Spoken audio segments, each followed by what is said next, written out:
Assalamualaikum warahmatullahi wabarakatuh. Salam sejahtera untuk kita semua.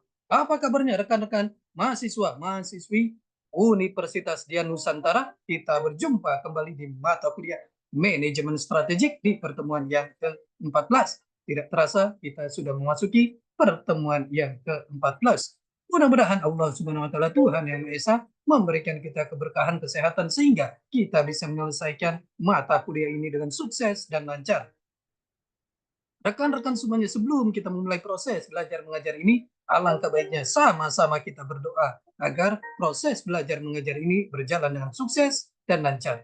Berdoa menurut keyakinan dan kepercayaan masing-masing. Berdoa dimulai.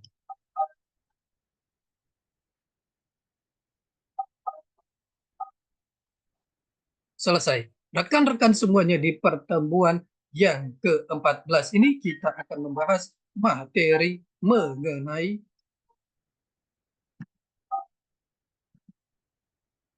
di pertemuan ke-14 ini kita akan membahas materi mengenai evaluasi dan pengendalian strategi.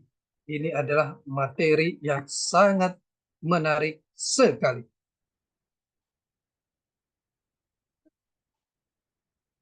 Evaluasi dan pengendalian strategi di dalam organisasi. Apa saja evaluasi dan pengendalian? Kita lihat.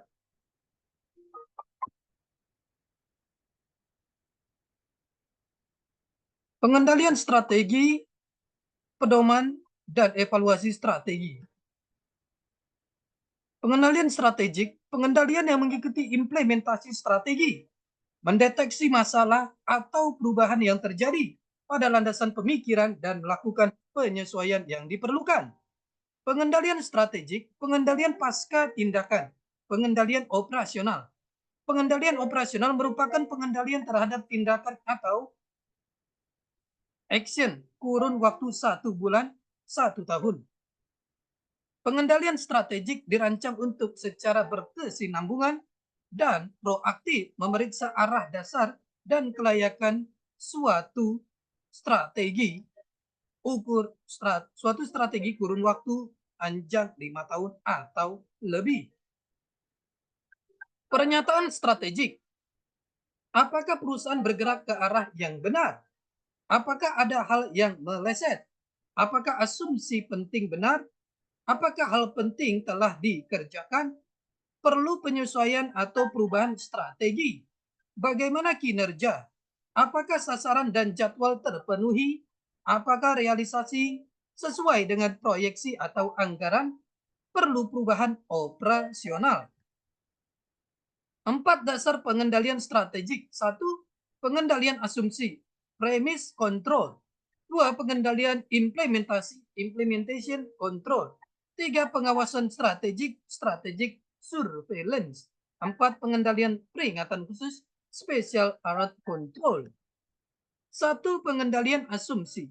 Setiap strategi didasarkan pada asumsi, premis, atau prediksi. Pengendalian asumsi perlu dilakukan untuk memeriksa secara sistematik apakah asumsi yang mendasari strategi masih berlaku. Jika asumsi yang vital tidak lagi berlaku atau valid, strategi mungkin perlu diubah. Asumsi yang perlu dipantau, faktor lingkungan. Perusahaan tidak dapat mengendalikan tetapi perlu dimonitor. Contoh, inflasi, teknologi, suku bunga, regulasi, perubahan demografi atau sosial, siklus ekonomi. Faktor industri. Faktor yang mempengaruhi keberhasilan dalam industri, contoh pesaing, pemasok, produk substitusi, hambatan masuk industri.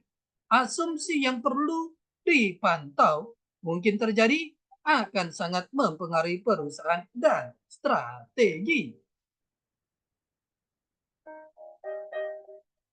Penerapan pengendalian asumsi. Tanggung jawab memantau asumsi dapat disebar ke berbagai departemen. Departemen penjualan memantau harga pesaing utama, diskon, bonus, promo. Departemen keuangan, suku bunga. Departemen arsitek atau desain, desain pesaing, inovasi atau bahan material baru pesaing. Dua, pengendalian implementasi. Pengendalian implementasi dirancang untuk menilai apakah strategi keseluruhan perlu diubah dengan melihat hasil dari berbagai tindakan yang mengimplementasikan strategi total. Dua jenis pengendalian implementasi. Pemantauan tindak strategik, strategic truths. Pemeriksaan ukuran antara Milton's Review. Milton's dapat berupa peristiwa atau event, alokasi sumber daya utama, berlalunya waktu tertentu. Tiga, pengawasan strategik, strategic surveillance. Pengawasan strategik dirancang untuk memantau beragam peristiwa di dalam dan di luar perusahaan yang mungkin sekali mempengaruhi jalannya strategi perusahaan. Pengawasan strategik berupa kegiatan pengamatan lingkungan, sumber dapat dari majalah perdagangan, The Wall Street Journal, konferensi bisnis, seminar, observasi. 4. Pengendalian peringatan khusus, Special Alert Control. Pengendalian peringatan khusus adalah pemikiran kembali terhadap strategi perusahaan secara mendalam dan seringkali cepat akibat adanya kejadian tak terduga yang mendesak. Contoh, kudeta, bom atau teroris, tokoh meninggal, demonstrasi politik. Karakteristik 4 jenis pengendalian strategik. Jenis pengendalian strategik, pengendalian asumsi objek, pengendalian asumsi, dan proyeksi perencanaan. Pengendalian implementasi, objek pengendalian, alat, dan ukuran antara strategik kunci Milton's.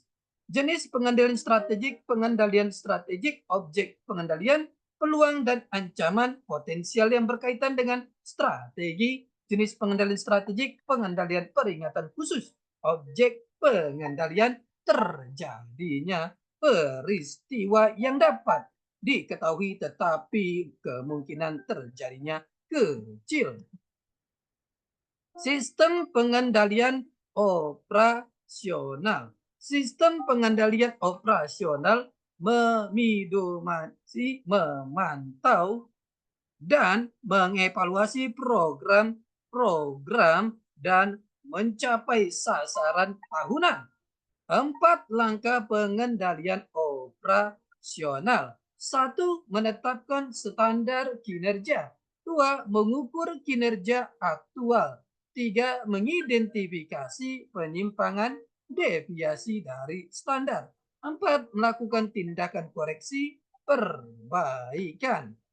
3 jenis sistem pengendalian operasional. 1. Anggaran, budget. 2. Jadwal, schedule. 3. Faktor penentu keberhasilan, Key Success Factor, FPK.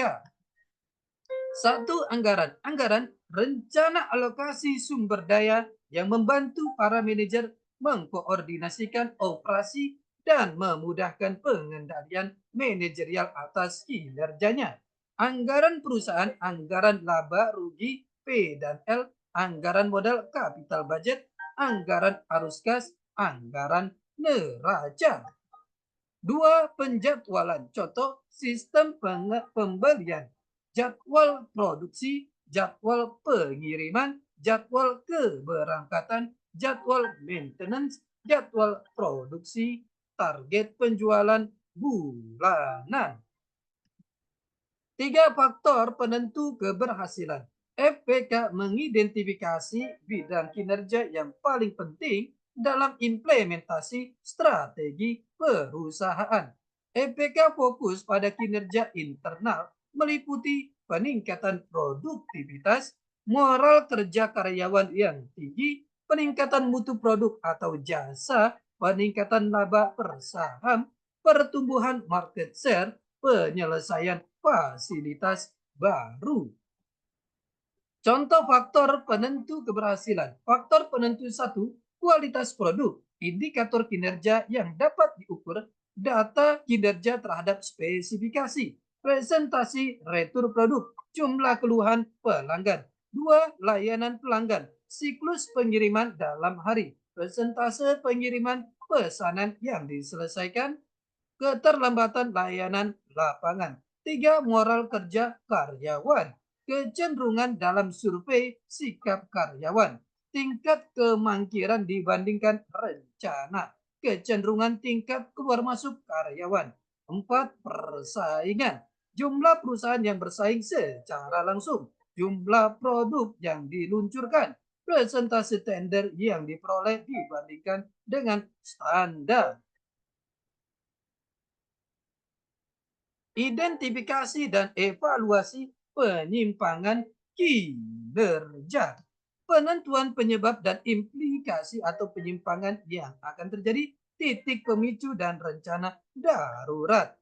Total Quality Management (TQM). Pengendalian mutu terpadu (PMT). 10 elemen penting implementasi TQM. 1. Definisikan mutu. 2. Kembangkan orientasi kepada pelanggan. 3. Fokuskan pada proses bisnis perusahaan. 4. Kembangkan kemitraan pelanggan dan pemasok. 5. Mengambil ancaman preventif. 6. Menularkan sikap bebas kesalahan. 7. Kumpulkan fakta terlebih dahulu. 8. Doronglah setiap manajer dan karyawan untuk berpartisipasi. 9. Ciptakanlah suasana keterlibatan total. 10. Berusaha keras meningkatkan mutu secara lestari. Ini adalah total quality management (TQM), pengendalian mutu terpadu (PMT). Rekan-rekan semuanya, ini adalah pertemuan kita yang ke-14. Kita akan berjumpa di pertemuan selanjutnya. Tetap semangat belajar untuk mencapai kesuksesan. Salam sehat selalu. Assalamualaikum warahmatullahi wabarakatuh.